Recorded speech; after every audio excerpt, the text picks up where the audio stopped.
Hello friends, అందరికీ నమస్తే. ఈరోజు వీడియోలో ఫ్యాక్టరీలో స్మార్ట్ ఫోన్ని ఎలా తయారు చేస్తారు అనే విషయం గురించి తెలుసుకుందాం. సో వీడియోని ఎక్కడ స్కిప్ చేయకుండా పూర్తిగా చూసి వీడియో నచ్చితే ఖచ్చితంగా లైక్ చేయండి. మరిన్ని ఇంట్రెస్టింగ్ వీడియోల కోసం ఛానల్కు సబ్స్క్రైబ్ చేసి పక్కనే ఉన్న బెల్ సింబల్పై ట్యాప్ చేసి ఆల్ ఆప్షన్ని సెలెక్ట్ చేయండి. Number 1, smart phone manufacturing process. ఏ ఫ్యాక్టరీలో అయినా సరే స్మార్ట్ ఫోన్ తయారీని 5 స్టెప్స్లో పూర్తి చేస్తారు. ముందుగా మొబైల్ యొక్క బాడీని తయారు చేస్తారు, తర్వాత టచ్ స్క్రీన్ తయారు చేస్తారు, తర్వాత మొబైల్ యొక్క సర్క్యూట్ని తయారు చేస్తారు.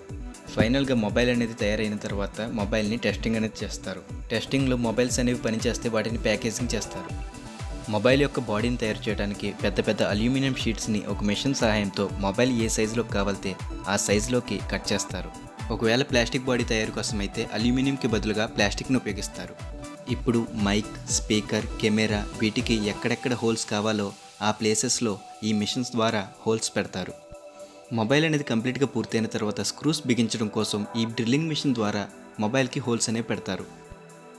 తర్వాత ఈ మెటల్ బాడీస్కి మొబైల్ షేప్ రావడంతో పాటు స్మూత్గా ఎడ్జెస్ అన్ని ఉండడం కోసం సిఎన్సి మిషన్ని ఉపయోగిస్తారు. ఈ మెటల్ బాడీస్ అనేవి స్మూత్గా ఉండడం కోసం శాండ్ బ్లాస్టింగ్ కూడా చేస్తారు. ఫైనల్గా మొబైల్ షేప్లోకి తయారైన ఈ మెటల్ బాడీస్ అన్నిటిని వాటర్ ట్యాంక్స్లో క్లీన్ చేస్తారు. ఈ విధంగా ఫ్యాక్టరీలో మొబైల్ బాడీస్ని తయారు చేస్తారు. టచ్ స్క్రీన్ తయారు చేయడానికి ముందుగా ఒక పెద్ద గ్లాస్ని ఈ మిషన్ సాయంతో మొబైల్ సైజులో కట్ చేస్తారు. తర్వాత ఈ గ్లాసెస్కి కంప్లీట్గా మొబైల్ షేప్ రావడం కోసం షేపింగ్ అనేది చేస్తారు. షేపింగ్ ప్రాసెస్ పూర్తయిన తర్వాత ఈ గ్లాసెస్ అన్నిటికీ మీరు వీడియోలో చూస్తున్న విధంగా పాలిషింగ్ అనేది చేస్తారు.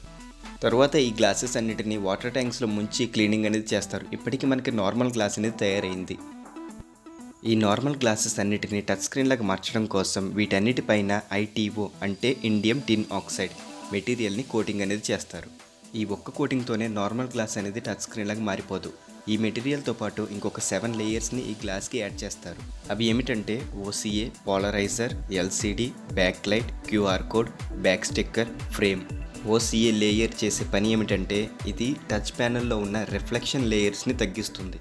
పోలరైజర్ లేయర్ అనేది టచ్ ప్యానెల్ నుండి వచ్చే రిఫ్లెక్టివ్ లైట్ని తగ్గిస్తుంది.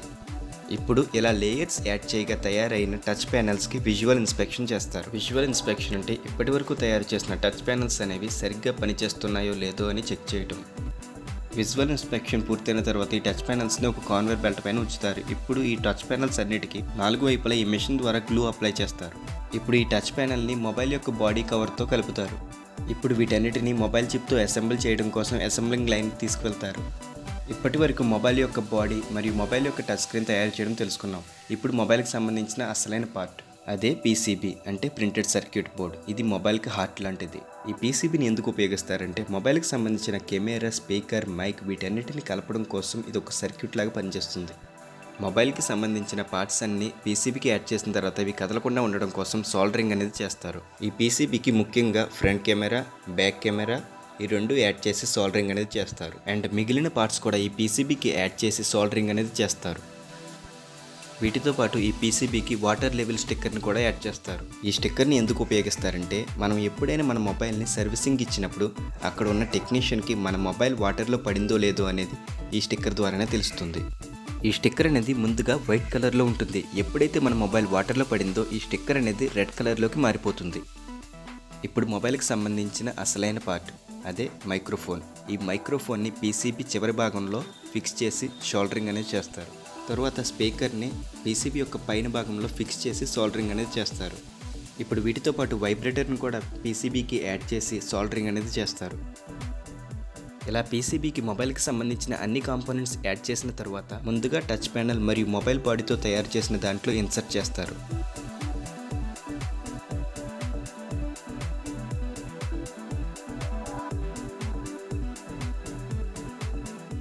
ఇలా ఇన్సర్ట్ చేసిన పీసీబీ పైన బ్యాటరీని కూడా ఫిక్స్ చేస్తారు. కంపెనీలో పనిచేసే వర్కర్స్ మొబైల్కి సంబంధించిన అన్ని కాంపోనెంట్స్ని యాడ్ చేసి మొబైల్ యొక్క తయారీని పూర్తి చేస్తారు.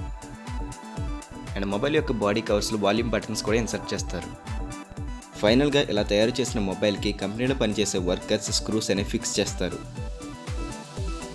ఇప్పుడు టెస్టింగ్. ముందుగా అన్ని మొబైల్స్కి రేడియో ఫ్రీక్వెన్సీని టెస్ట్ చేస్తారు.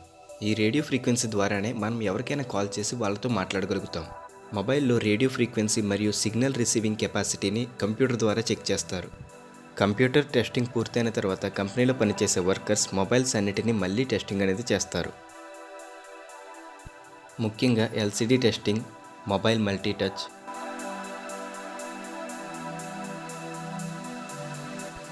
ఛార్జింగ్ అండ్ మొబైల్లో కొన్ని అప్లికేషన్స్ని రన్ చేసి చూస్తారు.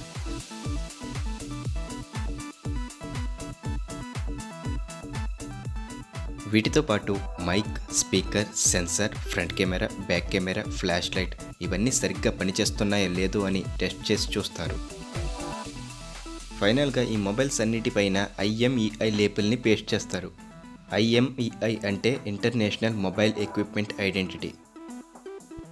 ఫైనల్గా మొబైల్స్ అన్నిటిని కంపెనీ యొక్క బాక్సెస్లో ప్యాక్ చేసి మార్కెట్స్కు పంపుతారు.